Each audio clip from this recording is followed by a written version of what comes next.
and welcome to the Giving Voice to Depression podcast, produced in partnership with the A.B. Korkor Foundation for Mental Health. I'm Terry, the creator and co-host of this podcast. I've lived with depression most of my life, and I know how easy it can be to feel all alone in the experience. I'm not alone, and you aren't either. And I'm Dr. Anita Sands, a licensed clinical psychologist with a number of my own diagnoses, all of which bring a certain amount of anxiety and depression along with them. There is great power in shared experiences. We share our own as we engage in intimate and candid conversations with our weekly guests, exploring different perspectives on and experiences with depression. We keep it real because depression is real. We keep it hopeful because there truly is hope in spite of what depression tells you. Hello, Anita. Hi, Terry. This Suicide Prevention Awareness Month, we've chosen to profile 2 attempt survivors to both acknowledge how desperate and hopeless things can get with depression, and to remind you, not from a bumper sticker or a meme, but from real people with lived experience, that the only way to get to better days is to survive the worst ones.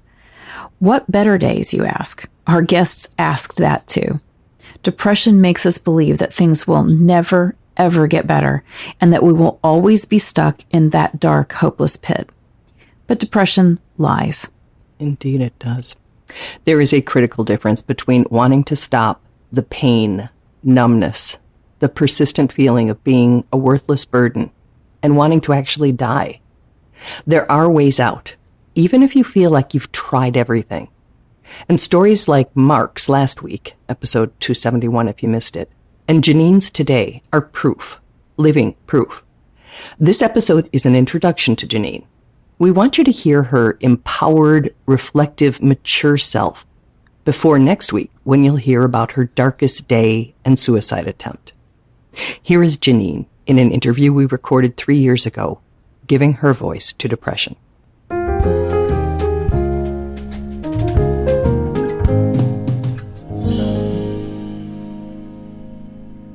So tell me why you decided to do this if this is new. I think it's about having courage. I think I'm at a new level of courage to discuss things that most people would be embarrassed to talk about. That is really, I'm finding, a common issue among many of us as women and men. And people are walking around ignoring it and not owning their own stuff.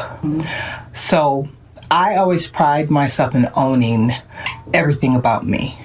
So it's time to talk about Jannine's issue with depression and her history. Let's do it. Okay, let's do it. I always tell people that my life is an open book. Here we are.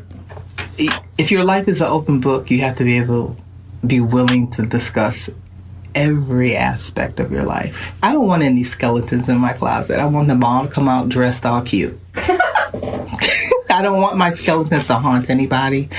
I don't want to be a phony or a fraud. I just want to be real as I possibly can. With that as her intention, Jeannine got very real, discussing her upbringing, diagnosis, treatment choices, suicide attempt, regret, and recovery. She shared so much, so clearly, that in the spirit of Suicide Prevention Month, we decided to spread her story over 2 episodes. We start at the beginning. You know what? I believe that I've always known it as, we say, depression since I'm going to say 10 years old. Those feelings of feeling inadequate, of not being able to sleep at night and worrying about going to school the next day, having this feeling of just ickiness and not totally understanding what it was until I grew older and I could see it in my mother and other relatives. For me, it's interesting. I was thinking about this morning. Depression for me began when the toxic people, the monsters, came. That's what I say. I was this happy kid. And then all of a sudden the toxic voices came. Reading now from an essay she recently wrote about her childhood. By the time I was 7, I knew I was different, a free-spirited rebel with a dream. I wanted to be on the inside of the TV singing with Shirley Temple, Judy Garland, and the Jackson 5. I made my dream a reality by holding concerts in our basement for the neighborhood children, dressing up like my favorite Motown stars and singing along with their recordings. Jeannine was and is a bright light with a big voice. Even as a child, she won music awards and freely shared her talent. At 10, her parents became Jehovah's Witnesses. Suddenly, there was a new set of rules restricting her actions and very self.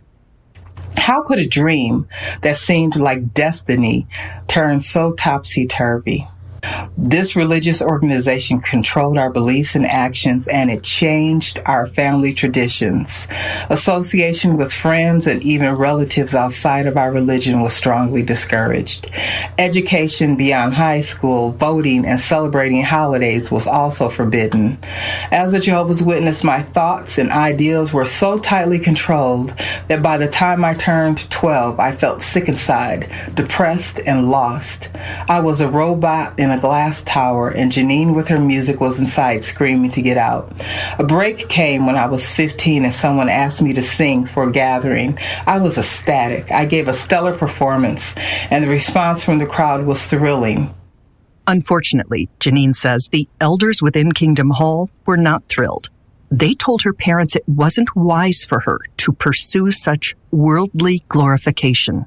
I died inside that day, not understanding what I had done wrong, and I felt both confused and angry. How could I be born with a gift and then be told not to use it? I began to hear a whisper inside me say, "Jeannine, get out, run." But how? I was only 15. That voice returns later in Jeannine's journey and saves her life. But at this age, the external voices were still the loudest. But there was always people that would tell me how ugly I was, how fat I was, how dark my skin was, I was just too black. Or there was always somebody there that always tell me, "You act so white, and why do you talk that way?" I've had a lot of verbal abuse in my life. And when you're a child and you have people in your life that you are supposed to trust, you believe them. Yeah. And then you start to doubt yourself. And it took a long time for me to finally realize I'm not all those things, but every so often those voices are in the back of my head. And I have to still fight with them. The tape recorder plays, but it doesn't play as loud as it used to. What do you do when that starts to quiet it, to regain you? What do I do to quiet? Well, I do my prayer, I do my meditation, I do my reading, and I really have to do a lot of self-talk. I found in the last year and a half, I had gotten kind of lazy with it, but I'm finding my focus again. I get up in the morning, literally, and when I lay there, the first thing I say, I thank myself for being here. I thank my higher power. And then I have to remind myself that we all start out, just think about this, we all start in the same place. We all start out as these cute, innocent babies, okay? And then something happens along the way. I don't believe that you're born being depressed, but when you have these people that come into your life, you have, and they try to take all that beauty from you, you have to remember who you are. You have to have faith and confidence. And you have to use that faith and confidence, Jeannine says, to challenge and reprogram those toxic messages, whether they're coming from internal or external bullies. So you really have to talk those voices out of your head. Every time a voice tells me, "Jeannine, when are you going to get it together, girl?" Or, "Jeannine, you still have more weight to lose." Or, "Jeannine, put some makeup on because you're not that pretty without it." You know what I tell myself? I say to myself, I am beautiful. I get up in the morning and I look in the mirror and I go, girl, you're looking pretty good today. Nice. And I keep on pushing, and I keep letting myself know all of the wonderful things that I've accomplished in my life. Got my music degree when I was 48. I raised a beautiful daughter.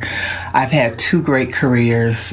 That I have the power to be anybody that I want to. And I have a power to get rid of all of those toxic voices. So it's about knowing who you are as a person, learning to love yourself, and talking to yourself and shutting those other voices up. That's how it's been for me. Okay, admit it. There are at least a few of you listening, thinking if Jannine's depression was as bad as yours, she'd understand you can't just speak affirmations in a mirror. Trust us, she knows that. But we wanted to start with today, Jeannine, so that next week, when she shares about her diagnosis and near-fatal suicide attempt, you'll remember how she sounds now, 30 years later.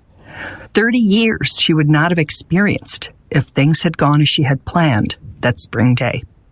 Is there a song that you would be willing to sing a bit of? I sing the same song all the time, and I need to explain to people why I do. One of the people that was my worst horror growing up, I hate to say, was my grandmother. For whatever reason, she didn't like me, so she was the most verbally abusive. But yet at the same time, she gave me the most beautiful gift. One day, when I was 8 years old, she came home with an album. And it was the original soundtrack from Porgy and Bess with Dorothy Dandridge and Sidney Poitier. So summertime has a special meaning for me, not because that was the kindest thing that she ever did for me, was CD, and then the lyrics. Summertime, when the living is easy, fish are jumping, and the cotton is high. Oh, your daddy's rich, and your mama's good looking. So hush, little baby, don't you cry. Just that first verse alone. No matter what you're feeling, every day is summertime. That song, look at the positivity. It doesn't tell you that your mom is beautiful, but she's doing this and she's doing that. It's not telling you that the weather, it's telling you, it's a positive song. It's telling you what your life can look like if you choose. And if you're in a position that you're not able to choose because whatever may be going on, I just believe that somewhere you're going to find your own version of what's real and good. And there's always, with mental illness, or there's always layers and layers and layers of pain there. It's helping people get past that so that they can want to live healthy, and whatever version that is for them, whether it's medication or whatever, it's there.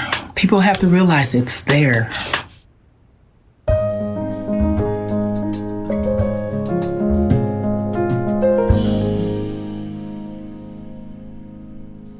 So, Terry, it is there, and I love that this is 30 years later for Jeannine to, talking about this, because it does take years, realistically, to learn how to shut down both the internal and the external bullies and to figure out what is right and healthy for you.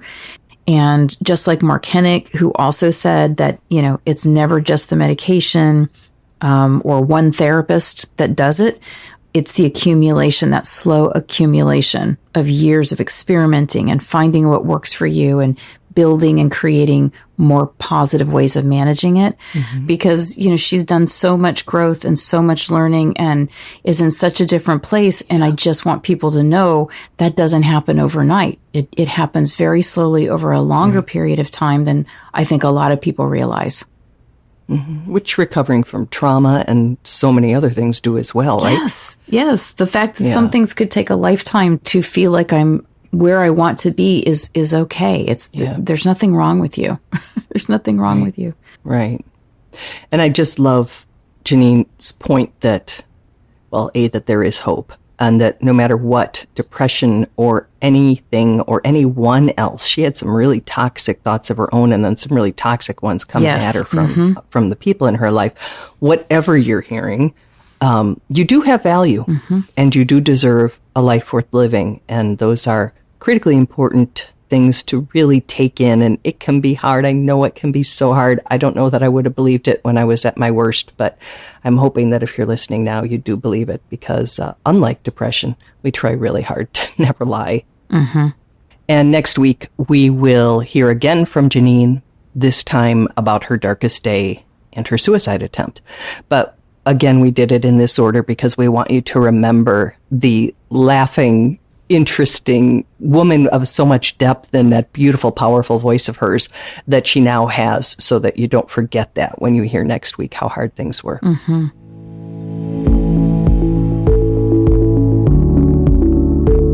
We truly hope that our podcast brings a little more understanding, helps you better articulate and reflect on your own experience with depression, or better understand how to support someone else who is struggling. If this episode has been of comfort or value to you, know that there are hundreds of others like it in our archive, which you can easily find at our website, givingvoicetodepression.com. And remember, if you're struggling, speak up, even if it's hard. If someone else is struggling, take the time to listen.